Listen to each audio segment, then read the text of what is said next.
Can you hear it? Welcome to Relay.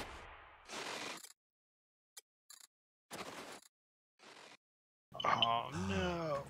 Hello. I was originally going to be singing some very bad Star Citizen songs today. I've decided not to, but they are coming. I will be doing that soon. Today, however... It was no, we're not going to take it. And then 3.3 launches, and we're like, actually, yes, we're going to take it. Yeah. Take anything. We'll take 3.0. Oh, God. Oh, no. His fortress of bearditude has collapsed. Actually, yes. Hey, Shiver, would you like to do an intro? I have to clean up a mess. I'll be right back. Yeah, Shiver. Joining us is the incontinental champion of the eastern nation of Slovakia, known to his friends as Brivols. It is, of course, Commander Llama. Hello. As well as joining us is a man who has recently fought with Mike Tyson, bit his ear off, and no, wait, that was something else. It's Frank. It's Brivols. Hi, shalom. There you go. I did the intro. I hope you're all amused. I'm here as well. I'm sorry. Eris is currently clearing up. Okay, the box that'll do for where now. his transplanted liver spilled out from. You would be an excellent shellcaster. So, that was just the beer that was rotten the other day that I forgot to throw out, and it spilled, so I had to clean it up. Hello. I know what I'm doing. How old is that beer to rot? No, like the can was bad. Oh. Like I opened it and tried it, and it was flat and gross, so... Which sucks, but... Sad. Unless you're used to flat beer, like, I guess in some places in England, and then you're like, yay! It's not flat. They finally got it right. I also... This is, like, probably the first relay station where I don't have any beer to drink. What? And I was going to showcase what I was drinking. Oh, it looks good. Hofbrau Oktoberfest. I'm actually just going to have some gin from this magic bottle. Oh. It's green, so it gets hit by the... Hello, gin. Yeah, gin and ginger ale. It's come to this, people. He's now drinking gin. Uh-oh. Yeah. We need a new patch now. Do you have questions? We have answers. Do you have pogos? I ate some for lunch. Do you have alcohol? Better start drinking it. It's time for the relay station.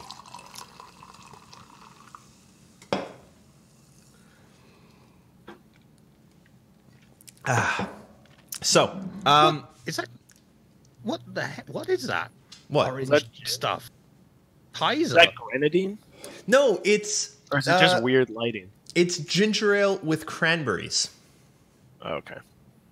So I've you're got having gin and ginger ale. Gin and ginger ale with cranberries. A ginger ale. Yes, it's a ginger ale. Okay. Where are we starting? Does it have ice cube physics? Not yet. Let's move over to here.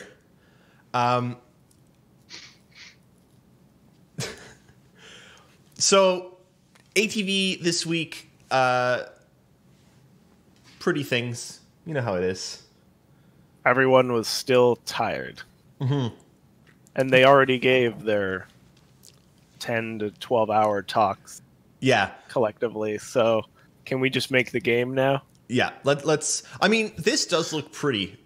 People getting to do together and doing like fleet action type stuff. It always looks good when people get together and do random crap in Star Citizen. It does, I think, go to show a little bit that 3.3 is, when it runs, making vast improvements to people actually playing. So was a meeting like that impossible before, or just like a third of the frame rate? It was a third of the frame rate. You could still do it before, but it just didn't look nearly this good. Yeah, it looks like he's got nearly 25 FPS. So this is actually the first relay station that we've done since CitizenCon. So what did you guys think of CitizenCon? I want a quick, because Shiver, you weren't there, but you were running a stream. Commander Llama and Bryce Serena were both there. Shiver, let's start with you. Just a quick. What was It your was a thought? very safe CitizenCon. There wasn't anything there that was looking too far ahead. Nothing that's going to be like, oh, amazing, blown mind. It was very much, this is coming next month. This is coming the month after. It was impressive. It was cool. Don't get me wrong. I'm not disappointed, but it was safe. Commander Llama? Well, I actually went. As a vacation, I liked it. I guess it felt like a stop on the Texas vacation. So really enjoyable aspects were also like Relay House and meeting people and getting to drive a Tesla and do all kinds of other fun stuff. So it's hard to tease out CitizenCon. I think CitizenCon was pretty enjoyable. Like it did feel like kind of watching a Star Citizen GDC, which would have been just as comfortable at home to watch. And I liked everything. I guess like it was safe, but like I don't know, like unless they had server meshing ready, what like huge tech would they have slapped us with? Anyway, Multi-crew. I guess I guess. I mean, I don't really think that there's much left for them to slap us with when it comes to tech, right?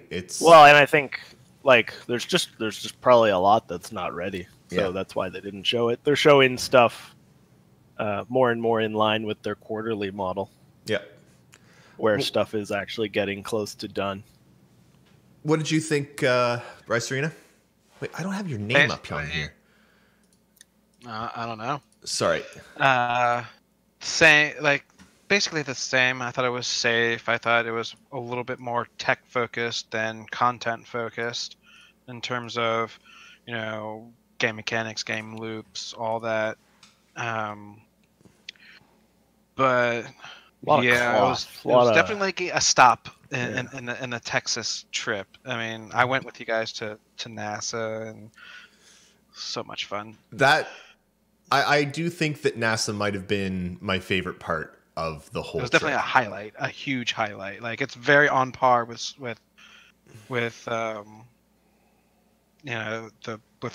CitizenCon. Yeah.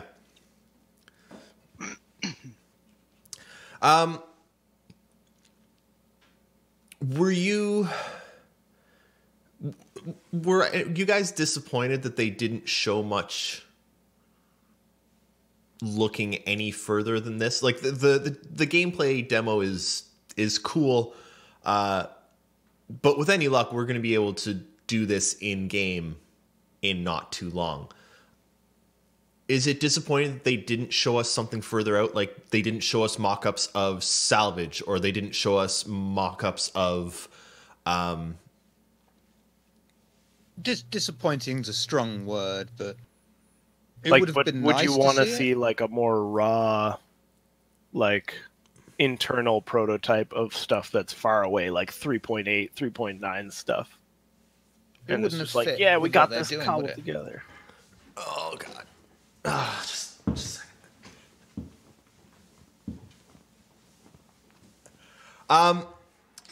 So below us, we're basically just watching the whole gameplay demo that they sort of prettied up and made it look better for the ATV. And I mean, it looks damn pretty.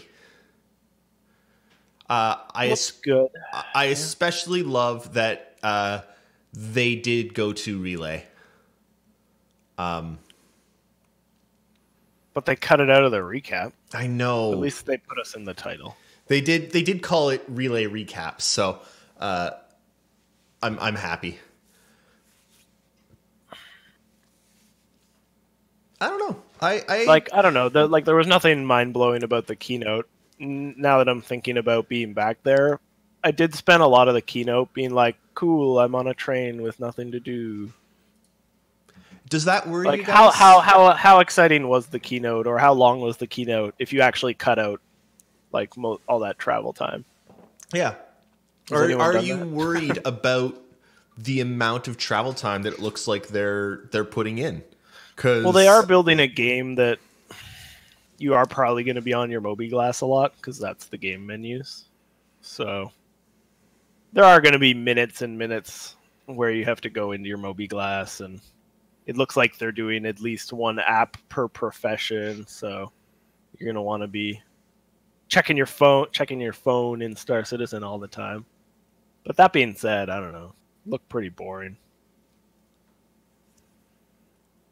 Bryce Arena? I can see it. I hope it's optional and there's faster options, and there probably are, like getting in your spaceship and flying away to space. What do you think, Bryce Arena?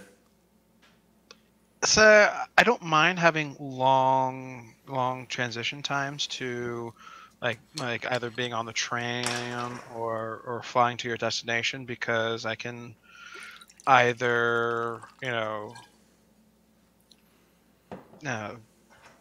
listen to a podcast or do something in between those times, or Uh-oh. I think we lost Bryce. play like a quick round. Oh, We lost you for a second there, Bryce Arena. oh, sorry. Where was I cut off? You could do something else. You could watch a podcast or something. Oh, okay, yeah. So, listen to a podcast, watch YouTube videos, or I can. Hopefully, they'll have the sim pods within the bigger ships, and you can play like a single player round of Pirate Swarm or Vandal Swarm or something like that, just to bypass the time. What do you think? But- Oh, sorry. Yeah, I guess they were a little bit longer than what I would think it should have been. Shiver? I'll add to that, like, I like immersion. Sorry to cut Shiver off. I like that it can be really immersive, but I want different people have different ideas of what's going to be immersive for them and what's going to be a waste of time. So I want everyone to be able to kind of choose their buy-in level, which doesn't necessarily mean like there has to be an instant fast travel system, but don't do the really immersive one and force it on everyone. That makes sense. It makes sense to me, yeah. What do you think, Shiver?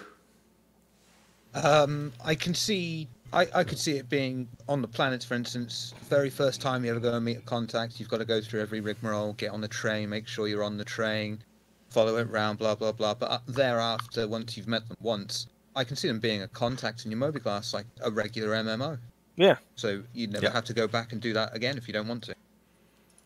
That's sort of what I'm hoping for, the ability to just call them up the next time and not really worry so much about it. I mean, they've got the 'Cause once tech. it's They've got fun- the tech to do that projection stuff. So Yeah. all that beautiful mocap they have could just be on your mobiGlass screen, I agree. right? Doing Okay. it once is fine, but having to do it every single time Yeah. for that long, it's not fun. Yeah. So that's very pretty. I don't have a cut of the Squadron trailer, but But that Valkyrie. the Valkyrie is very. I think the Squadron trailer was phenomenal. It's also slightly disappointing that it didn't really show anything. It's a good teaser trailer. Yeah, Good sizzle reel. yeah. Would you say it was super? It's a trailer that makes me go, "Wow, that seems really cool." I'm gonna YouTube him for the 20-minute gameplay trailer. Yeah, which hopefully, well, I mean, maybe we'll get something like that in December. Hopefully. I hope so. Okay, let's see what else they showed off in ATV this week. Just because we can, because Haramis is awesome and puts it all together. If you kind of read between the lines of the Squadron talk and what Chris says about the Squadron trailer and stuff, like, he kind of implies it's a year out. I very much think it's a year out. Now, that is Chris Roberts thinking when something will be out. Yes, that's true. Wasn't it a Calling All Devs where this was brought up and they directly said, we're looking at the roadmap now. At the time, the current thinking was when we release it, it's going to be a year-long roadmap to release. Yeah. And they're going to hopefully release the roadmap by December, if I remember the Road to Release panel. So you think they're shooting for Christmas 2019? I think they're actually going to be shooting for less than a year-long timeline on the roadmap, and I think they're going to try and shoot for around CitizenCon next year. And then I think they might miss that a little bit, but I think that's going to be their goal. I can see why you think that. I mean, it's primarily being made in Foundry UK. Yeah. Hopefully, maybe CitizenCon is going to be in UK next year, so it would be a nice hookup. Yeah, I could see your logic there. Man, no one ever messages me on Steam, and now someone's messaging me on Steam. Why? You can send messages on Steam? Apparently, I don't know why anyone does. Actually, crazy. You can upload images now. What? I just found that out. You can just drag and drop I've been images using Discord like a schmuck for all this months. Well, they're trying to catch up to Discord. Screw that. Discord's winning. Yeah, I think we're gonna see it hopefully around October next year. My bold prediction is second quarter 2020. That is. That sounds more reasonable. We'll see. I think any prediction is valid at this point because we have no idea, right? But I think longer actually has more evidence than shorter for a CIG prediction. If they tried to do it for a fall or spring, since now spring's becoming, or I guess late winter, early spring is it's now a AAA release period. I think they would be shooting themselves in the foot if they try to release in those big holiday or early winter or late winter, early spring time periods, because it's just going to get gobbled up. I think it might be interesting to see what else is scheduled at that time next year, because there's not going to be a Battlefield. There's probably not going to be a Call of Duty. Those are all fall. Come on, you're still thinking it'll come out at Citizen.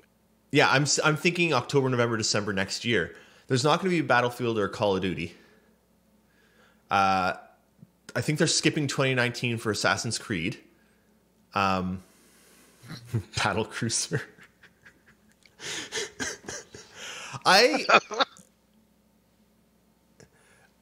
Rudy, they said that they're actually skipping a year on AC. They said they're actually skipping a COD. Three teams make COD so that they can do it annually. They do. I think they might skip a COD just because they just made one that is multiplayer only, and I think we might see them support that one for an extra year. What's going to fill it?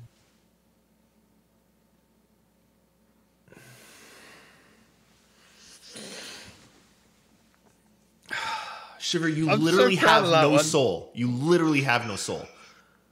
Look, this is not the time or the place.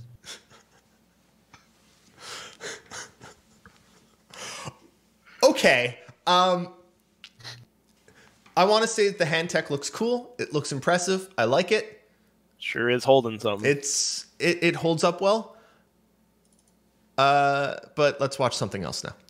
Where are we? Loadout Manager.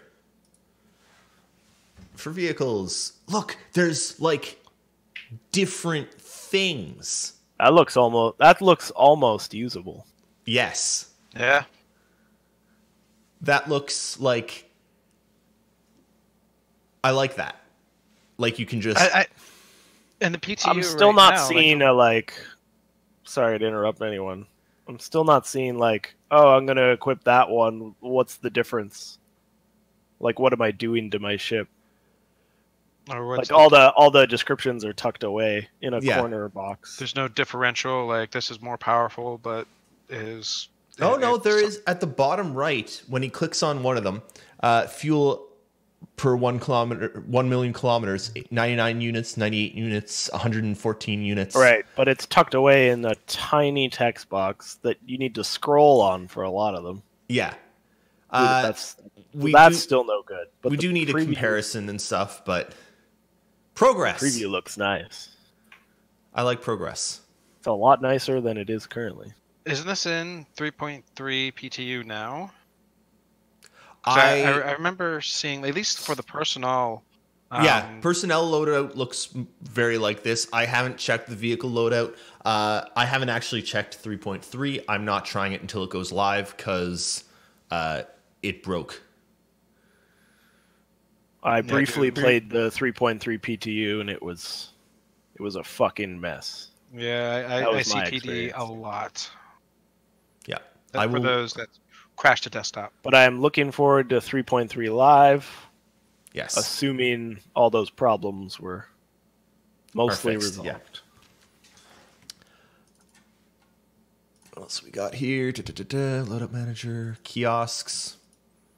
Performance though, Much, much better. 65 FPS in Olisar, and like 100 in space. That's like playable. That's like the other games I can boot up right now. It's like a real game, sir. It's almost a game. No, it feels good though. Like you're walking around Olisar, and it's no longer like 30 FPS, stutter to 10, stutter to 10, stutter to 10, and like it doesn't feel right. Mm-hmm. Nah, it felt right. Yeah. I tried to mess around in the hangar for a bit, and like the lighting when I tried it, it looked like you were having a stroke. Everything was dark apart from where the lights were, and it wasn't good. But I still got to move around and stuff, and it feels better moving your character, even though they haven't really done much of anything other than just performance enhancement. It does feel better to control your character. Yep, I agree. It does feel a little bit smoother. So I want to tell everyone to ask us some questions. There's at this point we're a couple weeks out from CitizenCon. We haven't had a show since. There's a lot of stuff that we haven't talked about. If you have any questions at all, throw them into the question doc because we've got a lot that we can cover. So much so that I don't even remember all of the things that we haven't touched on because there's a lot. But I do want to talk a little bit about this week's RTV because if you didn't watch this week's RTV, I believe notes will be going up on Relay soon-ish. Shiver, can you confirm that notes will go up? Yeah, that's all we've got to do for this week. Because there was no calling all devs. Yeah, it's just. No, there's. An ATV was just a recap of. It was just a recap, pretty much. So we can do RTV notes. It'll be an actual soon, not one of those soon TMs. Yeah, but for anyone that hasn't watched it, you should. It's a fantastic RTV.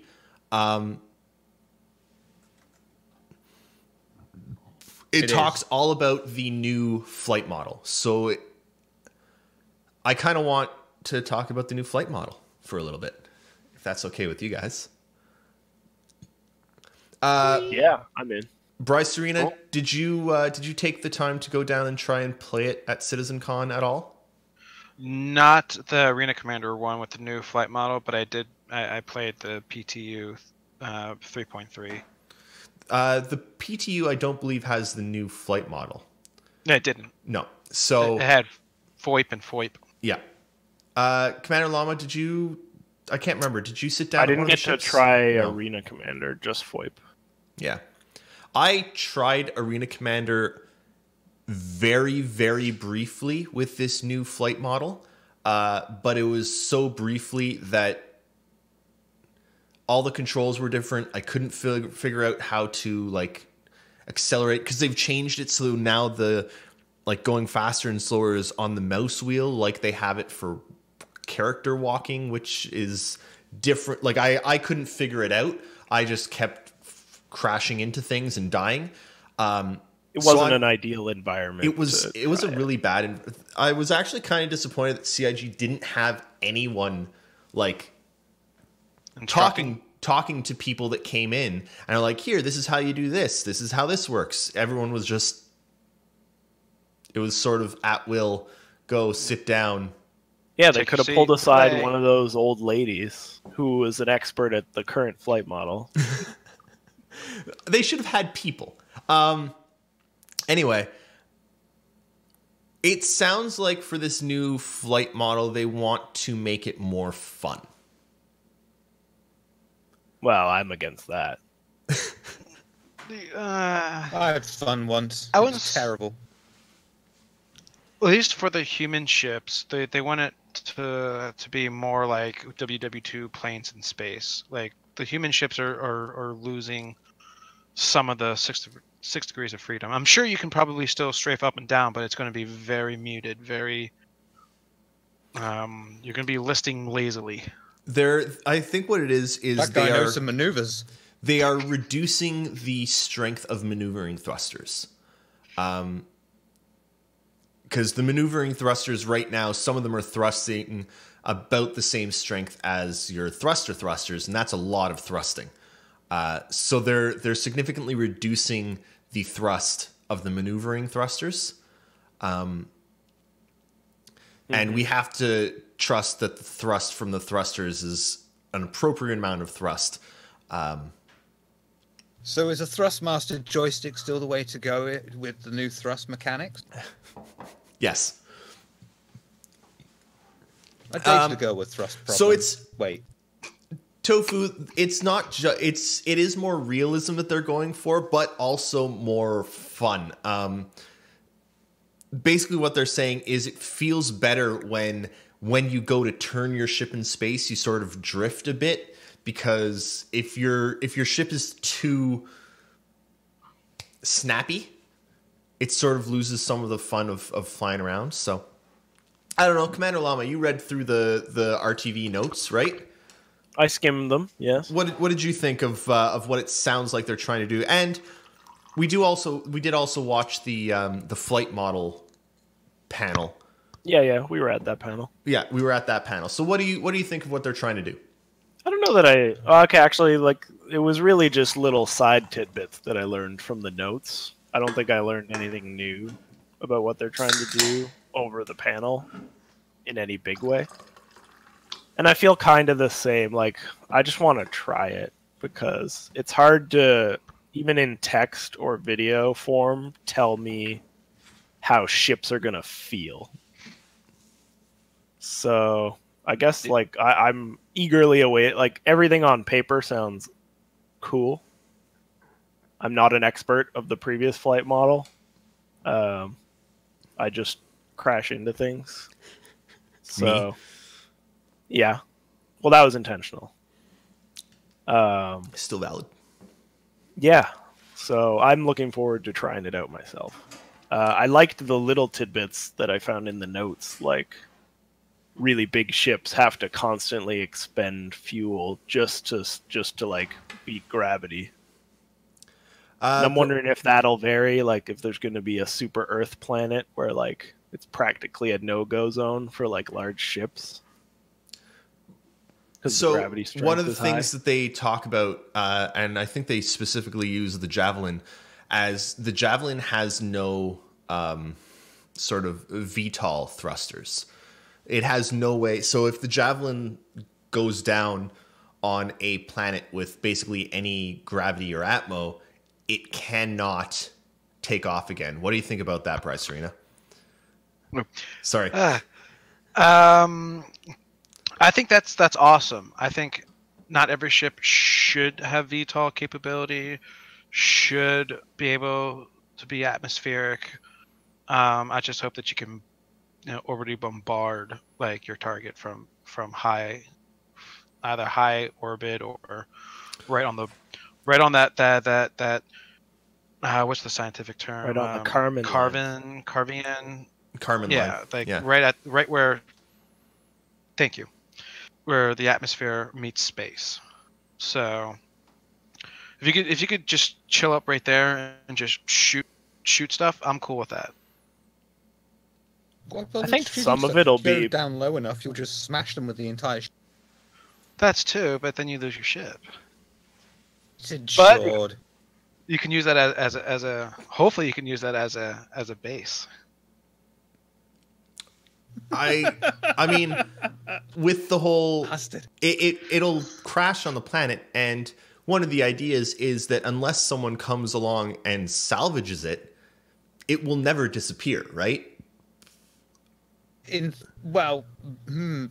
In theory. hopefully, in theory, Yeah. they could if they want. If they need, if the servers can't handle it, if they need the performance, then it may despawn after so many days. But That it is a shouldn't. hell of a lot. garbage collection, basically. It shouldn't if there are people actively using it, right? So Yeah. you should actually be able to crash your javelin on a planet. Performance comes There will first, though. eventually be a moon that is the Just whole javelins. crust of the moon is just javelin wrecks. That'll be test. Yeah. I saw this documentary once about this spacecraft that crash landed on a planet of junk, and there were these like weird sentient robots that lived inside the junk and would chase down the good guys. They would turn into like motorcycles or something, and you could knock them down, but they'd just keep putting themselves back to get the weight. That was the Transformers movie. Oh. Shiver, one of the things that they talk about in this episode of RTV is the idea that having a hole in your ship or leaving a door open won't affect the handling of your ship that much. But if you have significant structural damage to the ship and you've lost pieces of it, that will affect ship performance. Now, when they're talking about having a hole in the ship, is that like, are we actually going to be able to blow holes in ships now? I think in that instance that they were talking about would be like the side door on the Freelancer just being left open. Right, Things like that, rather as a whole, rather than a hole being blasted into the ship. right. And when they're saying, huge chunks of the ship being missing will affect your performance, it's literally because the maneuvering jets were probably attached to that bit of ship and have just gone. And it should be the same in Atmo 2, probably, right? If you've got something like a Hornet and one of your wings is blown off, then your ship's no longer very aerodynamic, so it won't fly in atmosphere. Well, it's like, it'll be asymmetrical, so it Yeah. might even start spinning. Yeah. They have did to say that use- You'd have to fight it. they did say that the Vandal Scythe performs very poorly in Atmo, for example.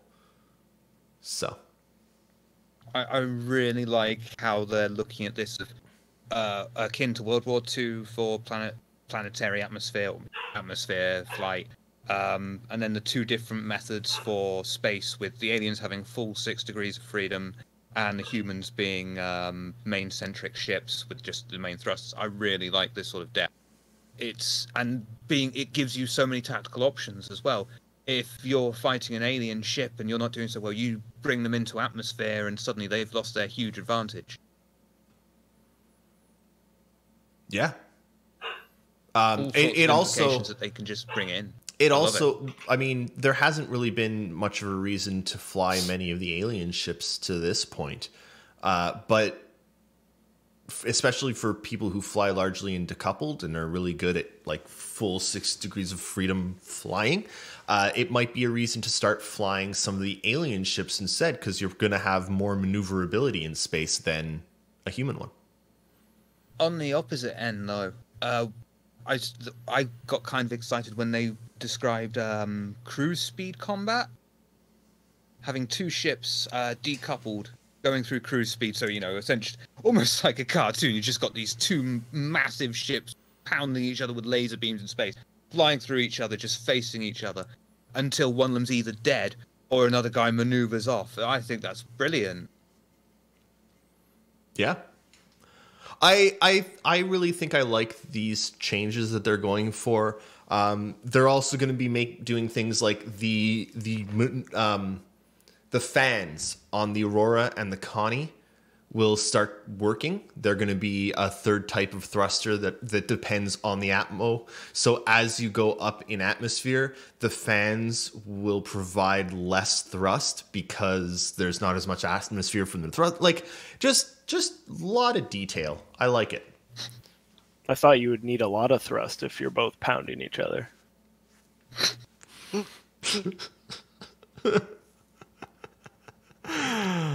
Oh my god.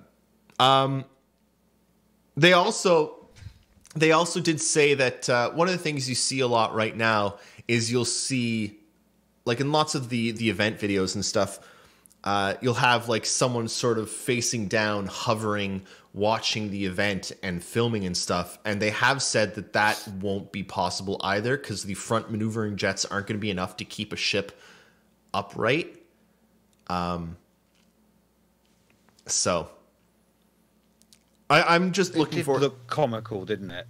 It did always look fairness. comical, and I'm glad that they're making things a little more Realistic. realistic. So look for that probably in 3.4. Which let's talk about 3.4 for a second, because Commander Llama, I know you've had some thoughts about. Yeah, I'm putting you on the spot. Sorry. So we don't have 3.3 yet. Technically, it's not live. Then we still have to get 3.3.5. And then we need 3.4 by December 31st. Well, I was just shooting the shit in the Discord, I guess. But I've had this thought occur to me of, all right, well, like, even if you consider 3.3.5 like kind of a half patch, I don't think there's going to be like a kind of barren 3.4 that hits by December from the looks of things, because we're like, what is it, 63 or 64 days away from December 31st, including weekends and holidays. That's so if CIG is giving their employees any break at all, which is no guarantee in the game industry, yeah, wow, that's tight. Good luck to them. The really, to me, like, if you just look at the roadmap and how spaced out every other patch was, you're like, this ain't happening. Like, 3.4 is not happening unless it's all done already and we're just waiting on OCS, and then they can just like get everything in 2 weeks. Anyway, I've had that thought. We're gonna see if they slip on that last quarter, basically. What do you think about that, Bryce Arena? Any thoughts? I think that I don't think 3.3 is going to go live. I think they're going to merge into 3.5, and it'll just 3.5 will become 3.3. That's right, what I think. 3.5 will merge. Okay. Yeah. So I probably said that like backwards, but and then Commander Llama does have a point. Like, there's only 64 days left until at least. Well, I don't think they're going to be developing the last 2 weeks of December for holidays. So I mean, I think their last day is either the 19th or the 20th or whatever that weekend. So we actually have a little bit less time for them to get 3.4 out. Now, granted, we have Loreville, which is, I think they're using some of the procedural city technology. Loreville, where is it? It's up here. Loreville Business District is in development. 4 of 26 tasks complete for 3.4. Yeah, so it could still come out, but it could just be just like 3.3, where they just give access to everybody during the PTU, and have everybody test over the holiday, and then they patch everything up first quarter. So I expect the worst, but hope for the best, is my takeaway. Shiver? No bollocks. I think they'll make it. simple as that. I Okay. reckon maybe 3.3 will be, well, it is already a little late. I think 3.35 will come sometime mid-November, and I think we'll get 3.4 around December. Yes, it might be light in comparison to OCS, but that's why I also think they'll hit it without too much of an issue. No, I don't think 3.4 is bigger. If I was reading the roadmap right, the two kind of big ticket items on 3.4 are ArcCorp and gas clouds. Yeah. Which So Arc- there's a hypothesis where both of those are really close to done already. In which case, yeah, maybe they can do 3.4 pretty fast because we know they can do ships real fast. we do need an update on the roadmap because ArcCorp, the planet, just says scheduled, and Projectile Manager and Hard Surface Shader improvements just say scheduled, and the Glass Cloud text says 0 of 8 tasks complete. So, Oh, that is updated since I last looked at it, though. I was jokingly saying, as long as all the scheduled almost immediately become polishing, we're gonna. so we'll see. We'll see what happens. I'm excited for 3.4 to hit. I'm excited. I think the thing that excites me most about 3.4 hitting is we'll start to find out about 3.7. Yeah. And then 3.4, 5, and 6, none of those seem very large to me. Salvage is good in 3.5. In 3.6, physical inventories, guilds, repair. That's pretty big. They're kind of big, but I'm excited to see what's left after that. What is left for them to put on the roadmap after 3.6? And what are they going to start? Yeah. That's all.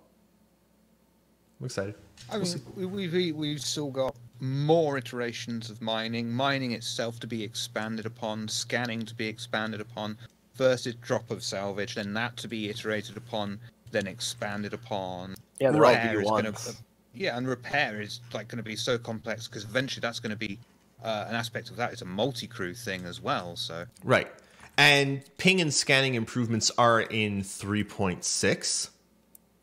So we know that that's scheduled, but they didn't schedule a flight system rework.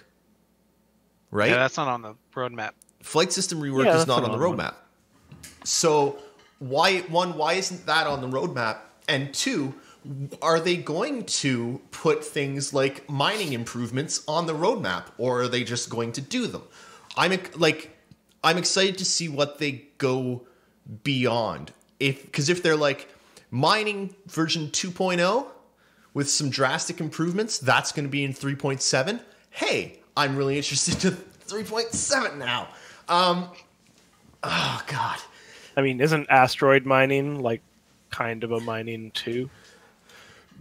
But aren't we? Kind We have of. that now. Or Don't like we? a 1.5, I suppose, isn't it? Because it's virtually the same mechanics, just in space. Yeah. In Okay. space. And we have it. It's in polishing. And it was on the roadmap. But the I guess- flight model update isn't. It's Yeah, certain things aren't. yep. Even if that's just a balance, even if you count that as a balance thing, it seems so gigantic that it should get an item on the roadmap. I'd think so, yeah. But there's still medicine stuff. Yes. and science, Death of a Spaceman, So, medical, science, data. What about exploration, data running. Anomaly detection. Yep. transport.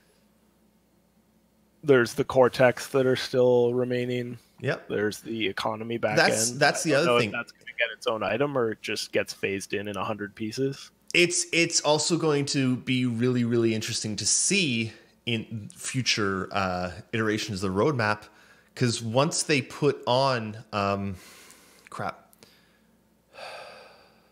what's server meshing. Once that is on the roadmap, then we have an idea for What they might call whatever they consider release. Yeah. So that's going to be really interesting.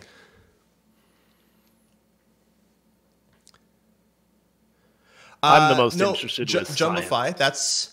That's the interesting thing about that whole rework is the whole rework to gimbals and dogfighting and IFCS and how everything works. None of that is on the roadmap. They also don't have on the roadmap any of the. They said in the RTV that they're doing missile reworks. I don't believe that's on the roadmap. It's not? No, not specifically. It's not specifically on the roadmap. They listed in the RTV missiles. There was something else that they talked about. Mouse and keyboard rework. They said that there are some potentially really large things coming for how aiming works with mouse and keyboard. Hope they fix ESP. I don't know what it is. They wouldn't even say what it is, but they hinted at huge changes to it, which are not on the roadmap. So there's a lot of stuff that CIG are working on that never hits the roadmap that we don't know There's the about. other 99 solar systems too. Yeah. That could show up at some point. So they do have that great big warning on the roadmap itself. This is not a comprehensive list. So yeah. No. In fairness, they do specifically say that. Yes. I think No, this is the stuff they're getting done that they feel good enough about showing. Yeah. Or that, I mean, they didn't talk about the flight revamp. They just sort of put it out there because I'd imagine they just finished it and were like, oh, I guess this works. Here it is. And they didn't want to. They were talking about it in RTV again, where they were like, we don't want to. We don't want people to lead people on if there's something that we're working on that we're not sure if it's going to make it in, and we're not sure if we're going to do it. So we'll keep that quiet, kind of thing. So Rudy Carnifex 2005's comment, I doubt the game will go live with 99 systems. I absolutely agree. Oh, even in the most pessimistic interpretation of when Chris's 12 pillars would be finished, which is something like server meshing takes 4 years to implement, in my mind, we ain't going to have 100 systems in 4 years. I'm betting for launch, Might have whatever 4. CIG considers launch, we're going to have 5 to 10. Yeah, that's what I think.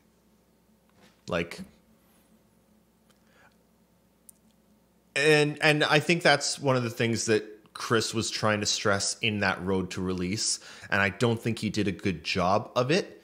But I think what he was trying to stress is that Star Citizen isn't going to have a normal release. It's not like Arc, survival. Or... It's not like most games in that they're going to release it and it's going to continue building over the next decade, which if you think about it's not new, that's just an MMO. Well, it's very similar to how World of Warcraft has done it, in that World of Warcraft is a completely different game now than it was when it launched.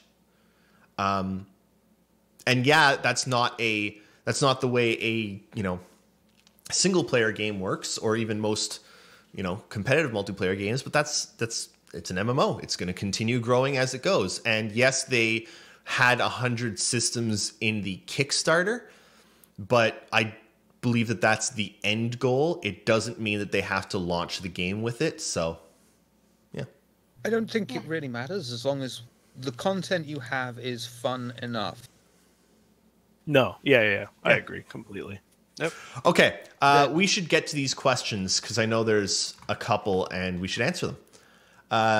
So the first one from a couple weeks ago, or actually I guess CitizenCon Day. Weird. Rudy Tootie, you're broke now shoot.ie asks over under on how long it takes someone to jump in front of a Lorville tram. The first thing that's going to happen when we get our hands on Lorville is literal lineups of people jumping in front of the tram one at a time. Because everyone's going to want to do it. Booths in Futurama. Exactly like. Tell me that you're not going to line up to try and jump on a tram. I don't think there'll be time to form a line. I want to try to fly my ship into the tram as it's moving. See? Yeah. Second question here. Tulu. Eris, we keep hearing you talk about FPS still not being quite there. How would you improve it or see it improve? Well, first off, I need to try FPS with better FPS. Because in the PU, the FPS kind of sucks. But one thing that I really think they have to work on is balance. Right now in game, there's absolutely no reason to not wear the heaviest possible armor. Because one, it gives you more armor, and two, it lets you carry 40 million guns. There are no drawbacks to the heaviest armor. So that's going to be physical inventories, right? Yeah. Is that what's going to revamp all that? Well, not really, because one of their problems, I think CIG's biggest mistakes on this that I think they're going to have to fix is the idea that wearing a light suit, you can't even carry a heavy weapon, whereas wearing heavy armor, you can carry two heavy weapons. Like I don't think that is balanced. Yeah, but towards... I was going to say, like, towards... once they get FPS, or once it gets to a better state, or once the game gets to a better state, you're not going to be able to sit in your flight chair with heavy armor. They want you to get out of that armor and go in your civvies and walk around your ship in your civvies. And then you actually have to run to put on your spacesuit to go outside, to go extravehicular activities or but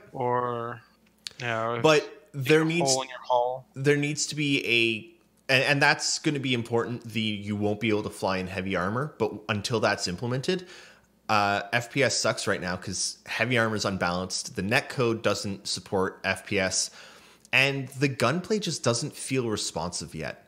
And I know I think it might be hard to tease apart how much of this is like performance and rubber banding and hit registration and all those factors, and how much is like in really ideal cases of where it will be someday performance wise. How is the FPS? Can we even really know that right now? Because I don't know.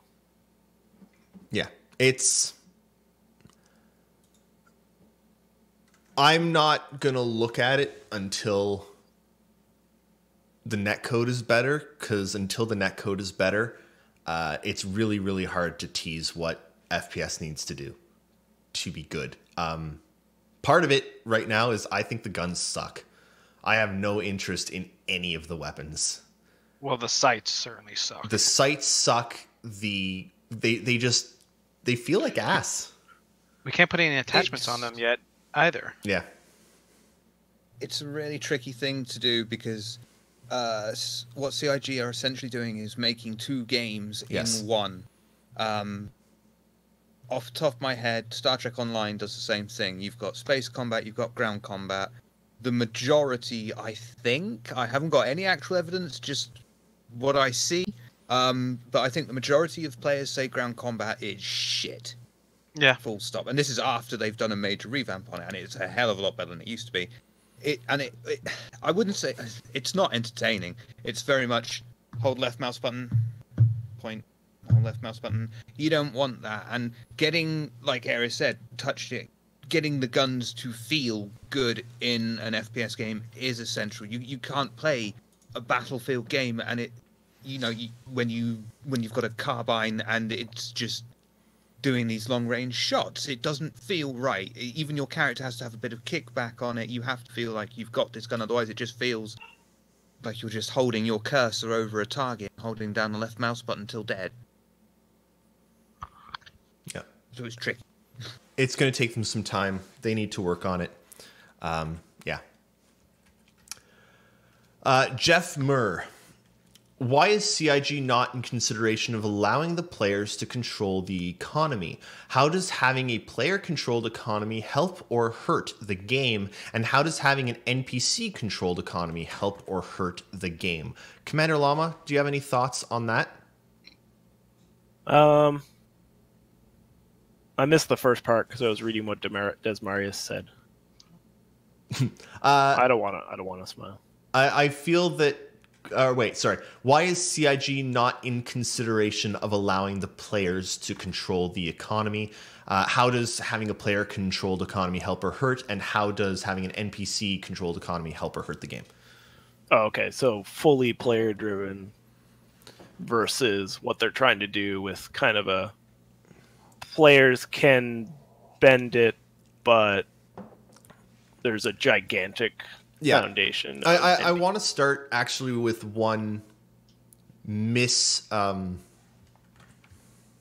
what is it? Where someone thinks something that's wrong, but not by their own fault. Mistake? Not What really was that? mistake, but like a miscommunication or a misunderstand. It's I don't know. Misinterpretation? Misleading. So it's a miss something. I want to start with a miss something. So it's a ship. Yeah, it's a misc ship. No, players can affect the economy, and they can affect the economy. But it is not a player-controlled economy. World of Warcraft has a player-controlled economy because NPCs never touch anything. The auction houses are players only. So the prices go nuts. Yes, Azrael, it's a misconception. Thank you.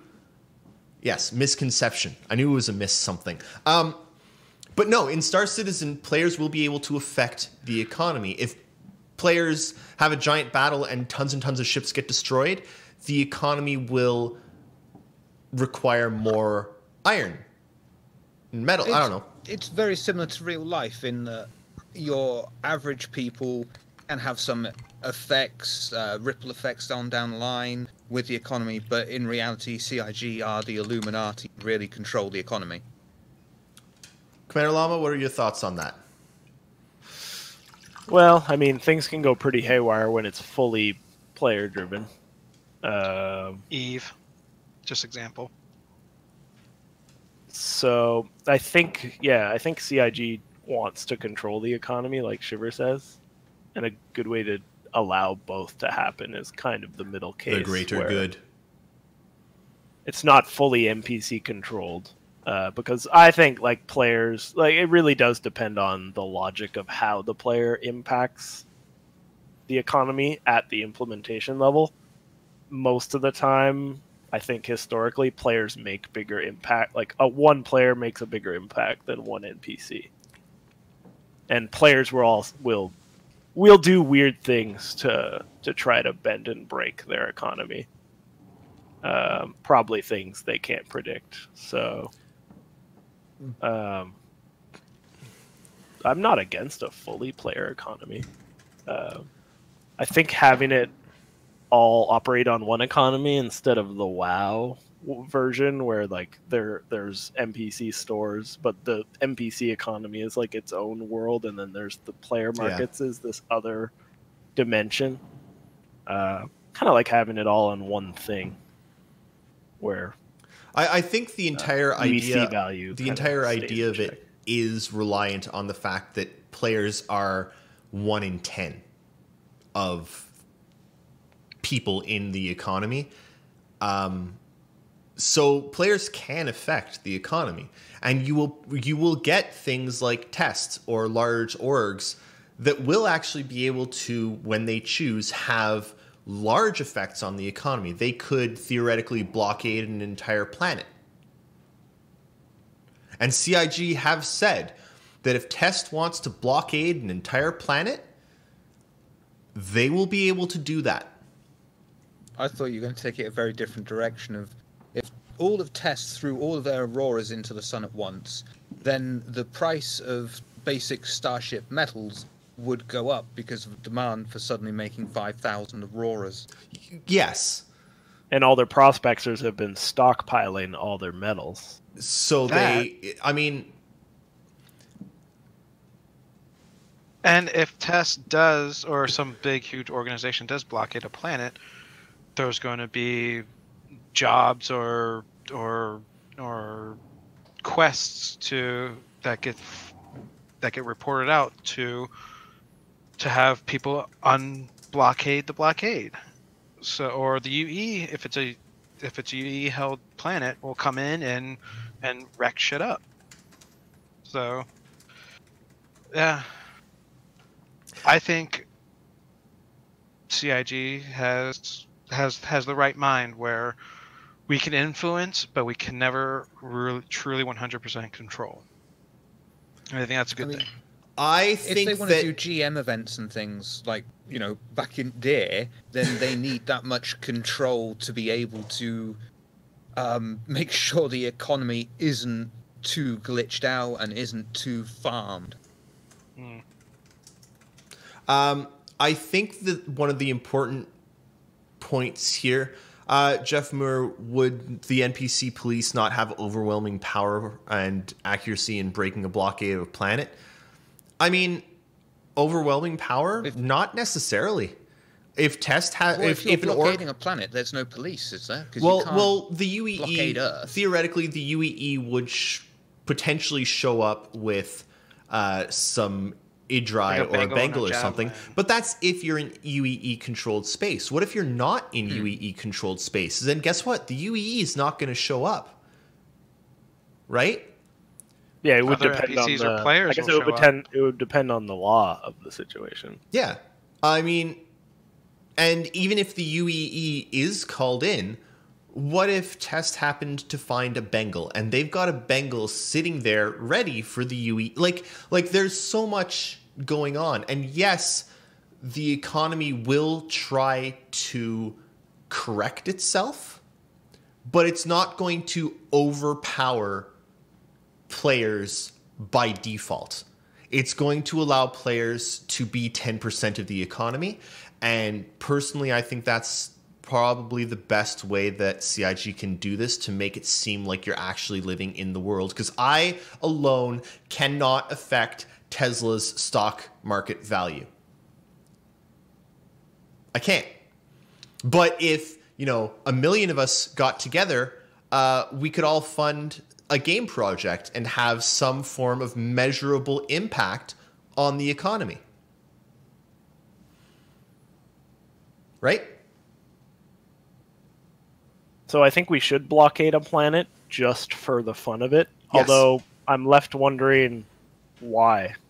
Wouldn't that be it's all really fun and games expensive? until the UEES What are you Estrada gaining? comes up to blow us all out of the sky. Why not? That would be a happy day.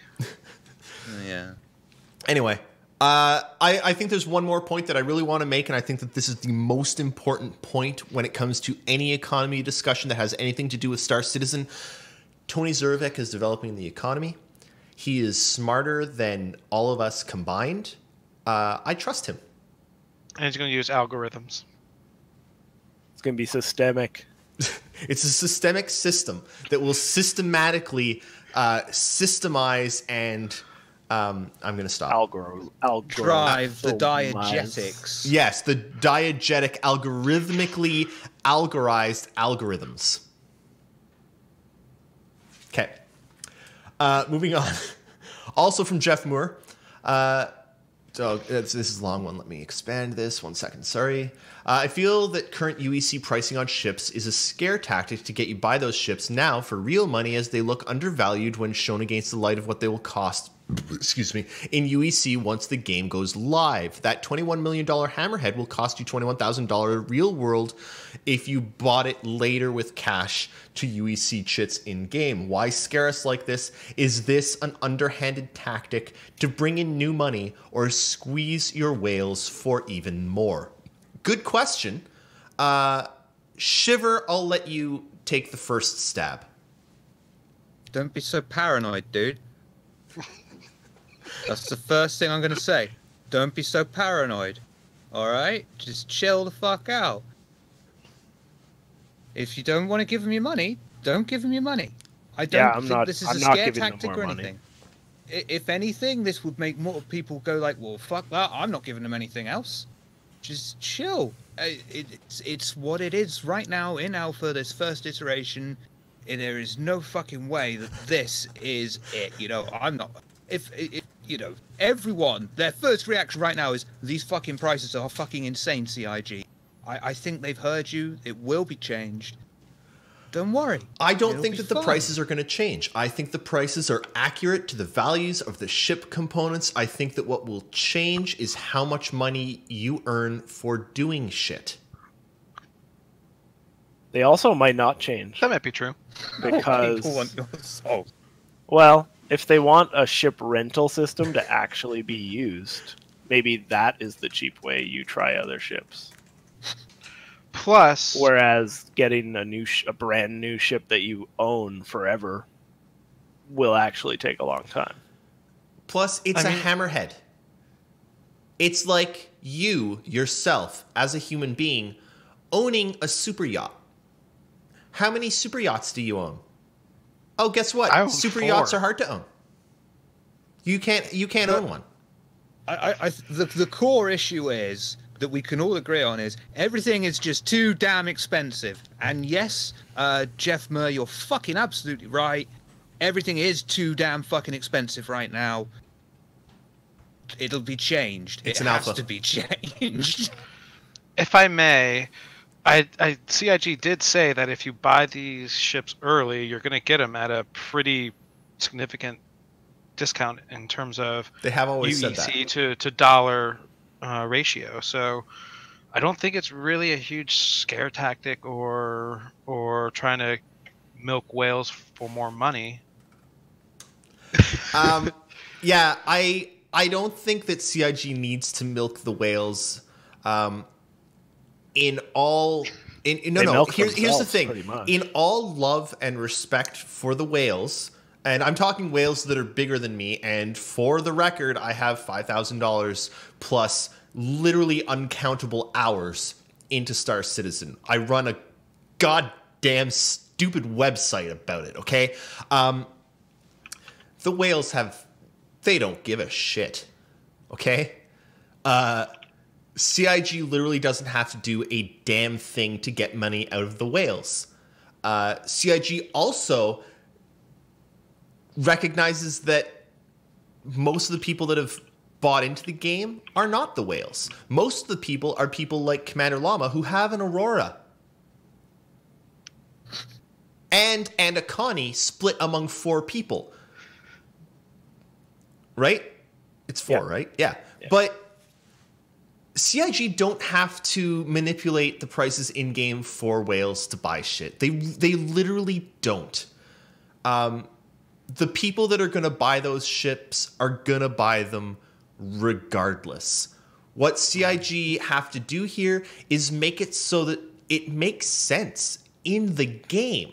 Now, everything CIG are doing, and we've talked about a number of other things that they're working on to make sure that everything in the game makes sense. They're working on a new flight model to make sure that flying in-game and in Atmo makes sense. And I'm sorry, I'm really, really sorry, but if you consider a fucking spaceship to not be worth $200,000 an Aurora, which you can buy cars right now for that kind of price, I'm sorry, you've got a problem. Literally, a Dragonfly, which is kind of like a motorcycle now, only it flies in space, is 70,000 UEC. Literally, the numbers actually make sense when compared to real goddamn dollars, okay? I think that CIG will further balance the amount of money you make. I think that right now the amount of money you make is low, but I also think that CIG have considered that things like salvage, when you salvage a ship, you will be able to recover all the components, lots of the hull cost. You'll be able to recover almost probably around half of the value of a ship if you spend the time to fully salvage it. And other professions will all give That's you around... speculation, by the way. Well, it's speculation, yes. Complete speculation. Can I just say, am I the only one sat here going, look, you're all fucking calculating how much how much bollocks wrong. How much UEC you'll be earning a fucking hour. And, you know, if I do the most optimal way to do this mission here, and I'm just sat here going, I just want to have fun with my game. Yeah. No, it's but there are people who care about is having fun. But I think that people need to realize that it's a goddamn alpha. It has to be balanced. And CIG are going to sit here and think, okay, let's watch and see how long it actually takes some people to earn enough to buy a ship. If no one's going to have fun in the game, no one's going to play the game, and no one's going to spend any money on extra UEC, and no one's going to buy new ships, so they're not going to make any money, so they're not going to be able to friggin' there has to be a balance. CIG are going to work on the balance. It's why they've put out an alpha, to work on the flight balance, and the ship balance, on the weapon balance, on the economy balance. It's the first pass. The first pass of literally everything that CIG has done has been ass. The first pass of mining. You mine for 4 hours and you make 20 bucks on it. The first pass of everything sucks. Give them time. Thank you. So it's the balance of the first pass with the first pass of the balance. Yes. So are the prices right now... I'm getting yelled at from upstairs. I'm being told to breathe. Are the prices right now a first pass that are kind of UEC based, or is this their first component based pass? I believe this is the first component based pass. I was a little unclear on that even after rewatching the video. There does seem to be a lot of people seem to be not quite grasping how it's working with ship prices in game at the moment and prices of ships in real life. That still seems to be a common issue even among backers, I've noticed. Yeah, like at the by design panel we got that freelancer pie chart. Yeah. Is that literally right now in Teach's shop, like for a freelancer, if there's a freelancer there? I don't think there is, but or yes, is it that not is in there yet. I think that is what it suggested to me was that is in there, which is why I'm saying that the values are probably right, but how much you earn for stuff is still off. But that's always been off for a long time too. Like going to go pick up a package from Kovalex and dropping it off at Olisar gives you about 460 alpha UEC, and that's not enough to do anything. Yep. Enough to just top off the tank. That's it. Yep. It needs to be balanced. If the game's grindy, I won't play it. It's as Same. simple as that. Hopefully there's a private server someday. I'll play it with a times 100 boost. I don't think it's going to be as grindy as it is right now. I think it's an alpha. Okay, that one took way too long. I'm sorry. There are other questions. That was a good question, though. It was a fantastic question, and I knew that question was coming, so we didn't talk about it earlier, but I'm glad we got to talk about it in the form of a question. Flint asks, when will you start doing the relay station in verse? Follow up, what will it be the first location to broadcast from? I don't know. I'm going to consider that once 3.3 is live, stable, and once FOIP works. Also, I don't want to do it until anyone that we have on could have an avatar representative of themselves. For example, I really want to get Stormy Winters on when we cover the lore panel in a couple days, because Stormy is fantastic when it comes to lore, but I wouldn't force her to go in-game and FOIP as a male character, because that's not right. So I personally don't think that I'm going to do stuff in FOIP until we can look like we are. So 3.5 with no delays. No, longer. Wait, sorry, you said 3.5? 3.5 has the DNA stuff. Yes. 3.5. And it should have emails by then. 3.4 should have females, hopefully. The But yeah. 2 suggestions I have for first location: the toilet of any ship, or the bridge of the UES Estrada. Yeah, we'll see. Not 3.4 because the characters still don't. You can't make them look like you. I don't like that. Rudy Tootie, my kid crapped shoot.ie. Hi, big fan. What do you think late game will be in Star Citizen? Oh, you motherfucker, Rudy. We were discussing this on my Discord last night because I'm of the mind of there's no such thing as late game in SC. There's just the game. But then Ruti made a very good point of what he considers to be the late game of the actual game has aged to such an extent. We see cap ships and more expensive ships as a more common sight. I disagree. I think that With which? With Rudy, because I always disagree with Rudy. It's so fun disagreeing with Rudy. It is. No, I think that we will never see just cap ships everywhere. Simply because you can't run one on your own. Even if you manage to earn one in game, you can't run one on your own. Probably my biggest example of that is Commander Llama and Puzzle Pirates. Oh, well, I did. Yeah, it's true. Yeah. So I was a successful business owner in that little Java-based MMO, and after a long time, I was able to personally buy was it a 32 player? I think so. I don't know if this is accurate, but I think it was a 32 player like Spanish galleon in the game.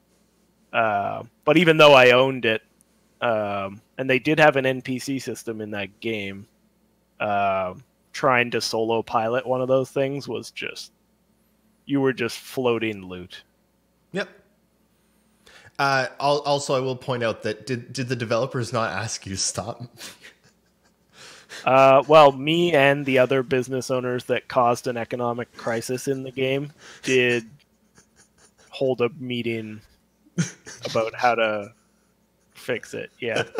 And I was banned from buying other businesses. Yeah. Yeah, that was a good time. I hope I get to was. relive some of that on Star Citizen. So no, I don't think there'll ever be a late game of there's just cap ships everywhere, because there's always going to be you need people to pilot them. Well, less before getting into the ships, like is there even an MMO ever? And Extra Credits has a good video on this. I don't know if it was linked earlier, but I saw it. I think Jumbify said one of their videos is about hyperinflation. Yeah. Which basically all online games that run persistently have to grapple with. Yeah, they suffer with it. Sorry, Jumbify. Extra like Credits the is a great channel for game development and game concept. Like, they do a really good job, and they also do history stuff too, if I'm not mistaken. You know what? Screw this. Where are you, Jumbify? Wait, I don't know how I can do this.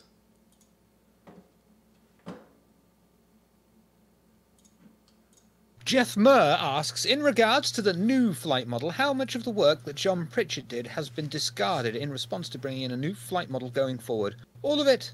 Some of it? 3/5 of it? I don't think any of it. I think John Pritchard's flight model he builded it out, and now the designers are doing what they want with it.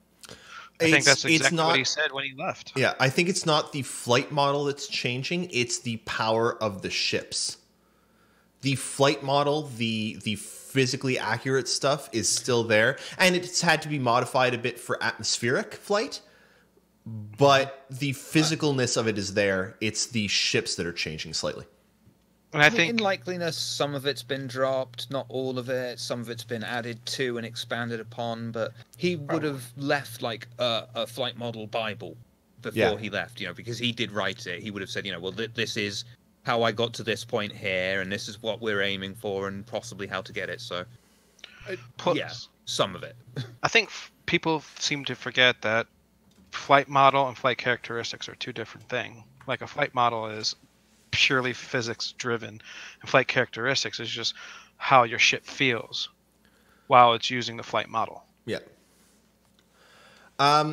We have way too many questions. Wow. Let's go.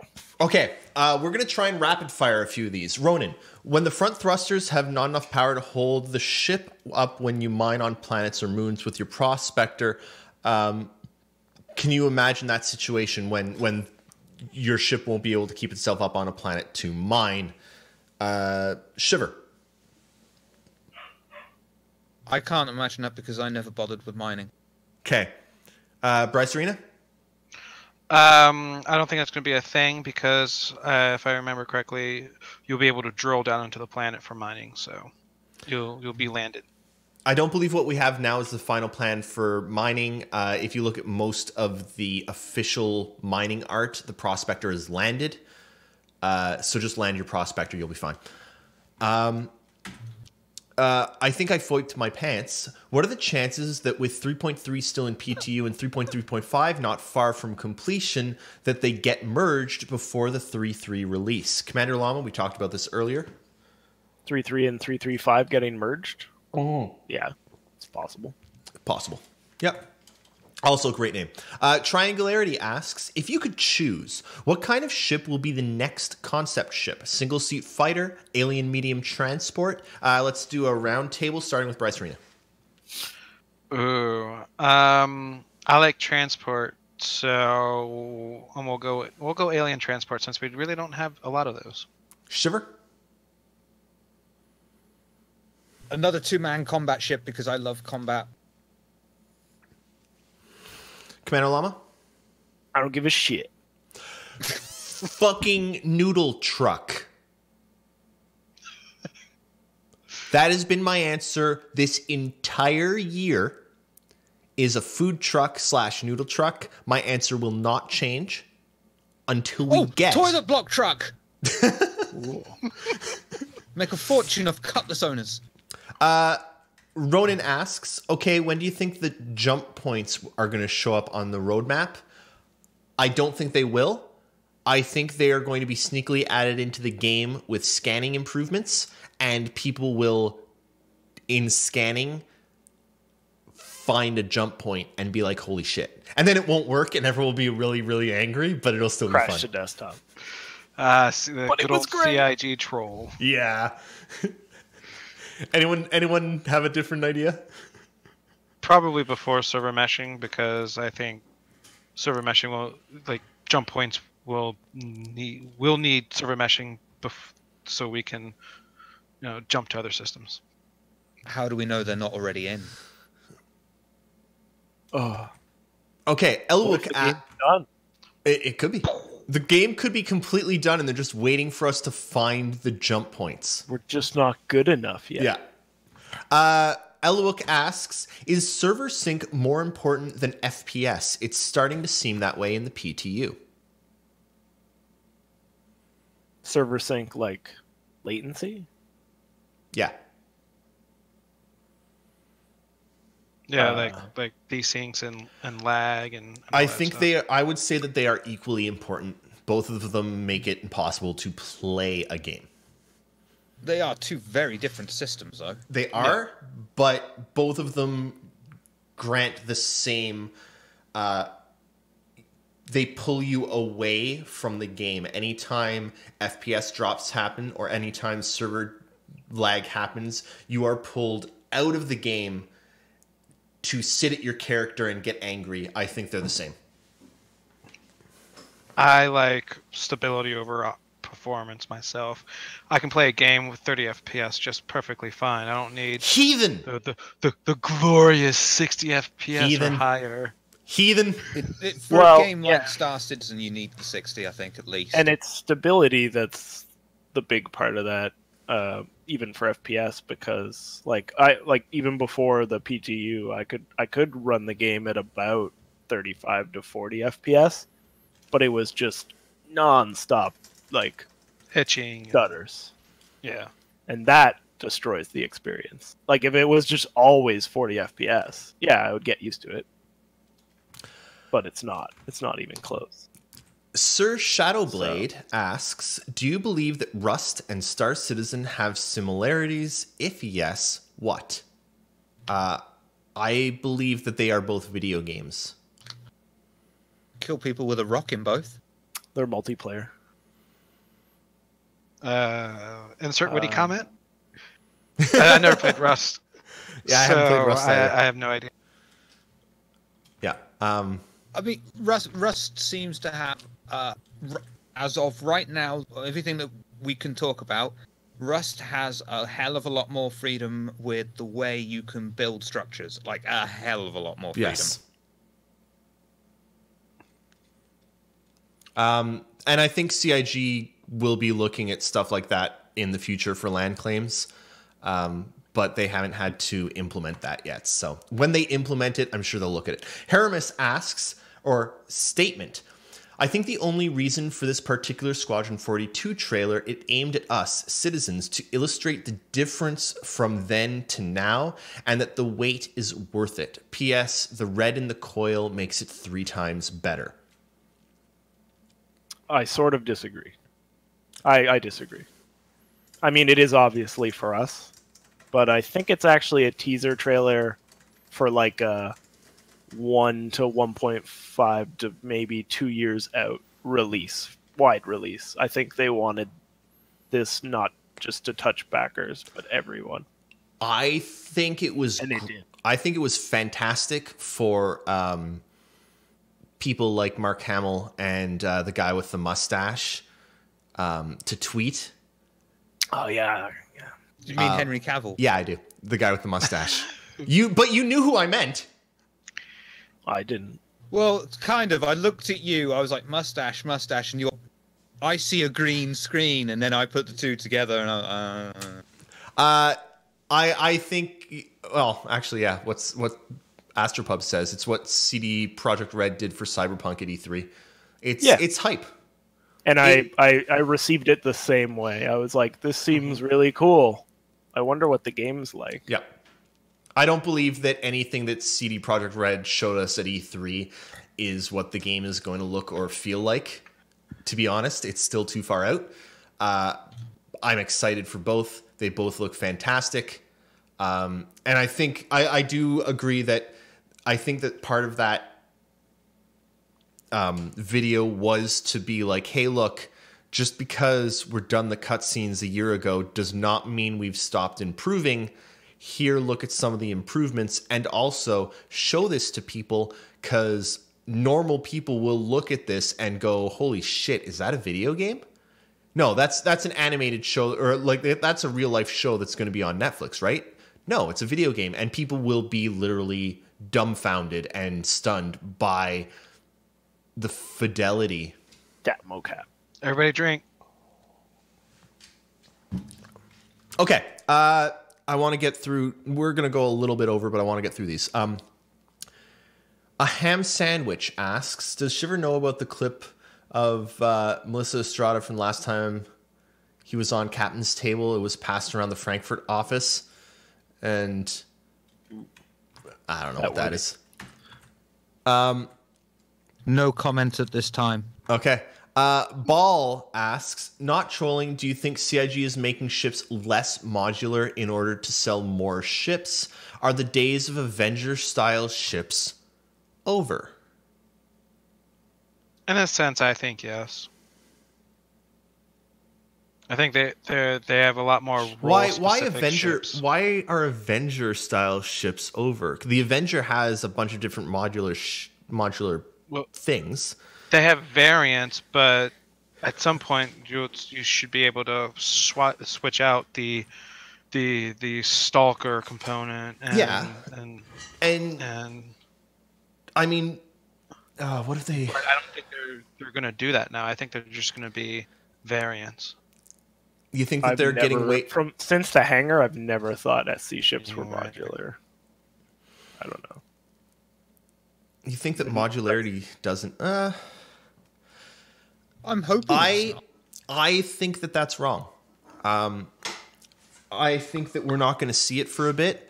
But I think that one of the things that we're going to see modularity for is less for ships, because it's a lot harder to do for ships, but we're going to be able to build bases, and that is going to be modularity instead. I think that's what we'll see. More modularity for things that we choose and less for with ships. But that's apples and oranges, though. No, but I still think it's largely because it's easier for them to do. It's easier for them to just say, here are the variants you can buy, rather than you can do anything with it. Because even the Freelancer was supposed to be sort of modular, but it's not. It's a bunch of variants. Like, how many modular ships do we have? The way they make ships, it's still done in a modular piece. Look at the Phoenix right now. The neck and cockpit section is straight off the Aquila, and then you go in the back and it's the Phoenix bit. So for them, there is a certain amount of modularity, and there are ships that rely on it, like the Cat, and as Astro has pointed out, all these other ones do rely on it. But maybe it's just for now, it's well on the back burner, and they're going to be all like, we're not going to add to the modular ships right now. We'll come back and look at that when we can, when we've got the tech to be able to do that on the fly, because that's going to probably time physics grids at the very least. But the Endeavor has to be modular. By its very nature, it is 100% a modular ship. It is a frame that you attach things to. But I think that the spirit of the question is ships moving forward, like concept ships in the future. I think they're not going to be as modular as some of the previous ships. I'm not saying that modularity is going to go out the window. I just think that they are less inclined to, for lack of a better term, market modular ships. I think the last modular ship was the Endeavor. I think so. Or maybe the Vanguard. Vanguard came out after. Vanguard is variants, though. Mm. No, but you can. Oh wait, that's right. You can't take out the internal the thing. Vanguard is They've also got variants. the troop transport. I think variant. Battlefield upgrade. Oh yeah, I guess. I don't know. It's a good question. It's one that I don't know. BKUs have now turned into variants. Yes. Ball again. Do you think that they'll release systems with planets that are untraversable like Crusader is now, like Sol, but wait to release the planets and landing on them? No. I think that they'll release the systems once everything in the system is flyable to it. The only exception for that is Earth. I think that Earth, they will probably release Sol, and Earth is like in quarantine mode or something, or you can only land in some very small places. That's what I think personally. Anyone else? No, I don't think they'll release like unfinished terrestrial worlds. Yeah. Ball. Games like Vanilla WoW and other MMOs gave you a reason to go out and explore the world because you had to go to different zones to level up. Star Citizen doesn't have any levels or anything like this. How will CIG get players to bother going out to explore without that grind? Is it all just money grind? Can I tell you what I am most excited for in Star Citizen? No. Okay. Well, that's this week for Relay Station. Yep. No. Well, a grind has a negative connotation. So the question is a loaded question. In a way. Because, unless you didn't mean it. But, like, is the damn game, like, from minute to minute really fun? Because then it's no longer really a grind. A grind is, like, boring and really long. Those are basically the two components as I understand it. So, if it's fun, but it takes a long time to get a ship, that's not a grind. Would you say there's varying degrees of grind? Where yes, some grind is good, but like what we have right now is not Diablo optimal? Games are grind. The entirety of Diablo 2 is grind. It's also fun as hell. Well, again, like, is the first time you go through the game just a grind? Or is it when you get to that end game and you just kill Bale over and over and over and over again? That's the grind. Probably something The that can be reason- answered with smarter people than us. The reason that to go out and explore different places in this game is simply because you want to. I'm really excited to go For out different and prices. explore. I'm excited to go and find things that people haven't seen and find beautiful vistas and Star Citizen playing since the PU launched.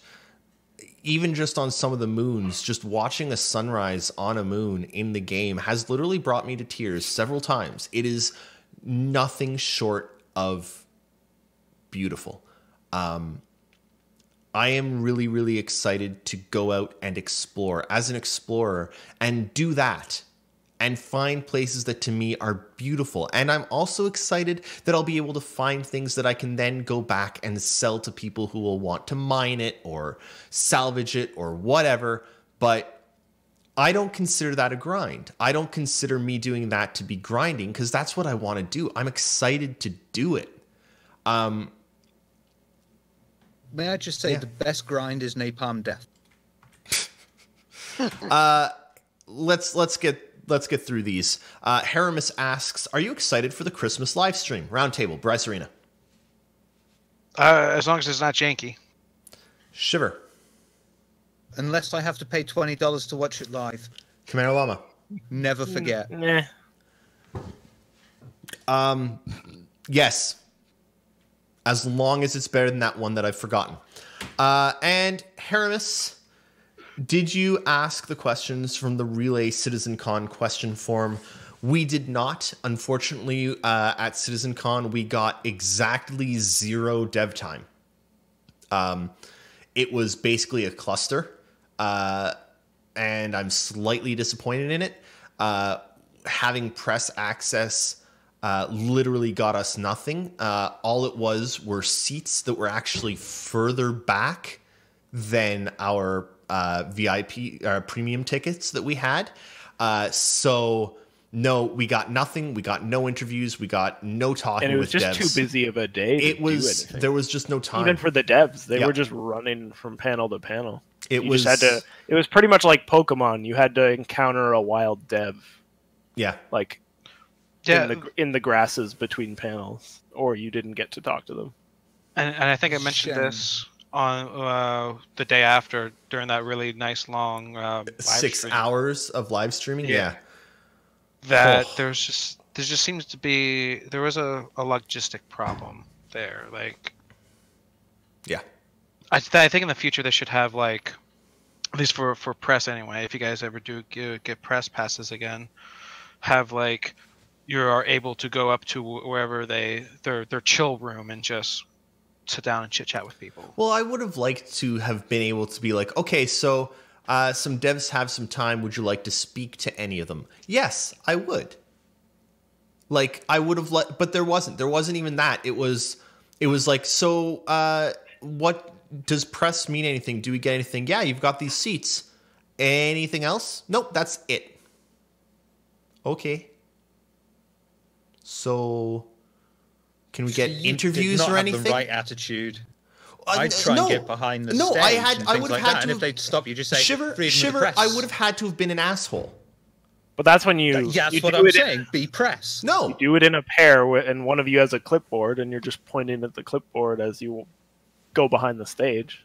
Next thing you know, you're interviewing Chris Roberts. Yeah, but I'm Canadian. I'm not going to fucking do that. I'm going to ask politely. I'm if- Canadian. What are you I'm going to coming do? up with Stand the outside plan. and get high? I didn't like it. I was not very pleased with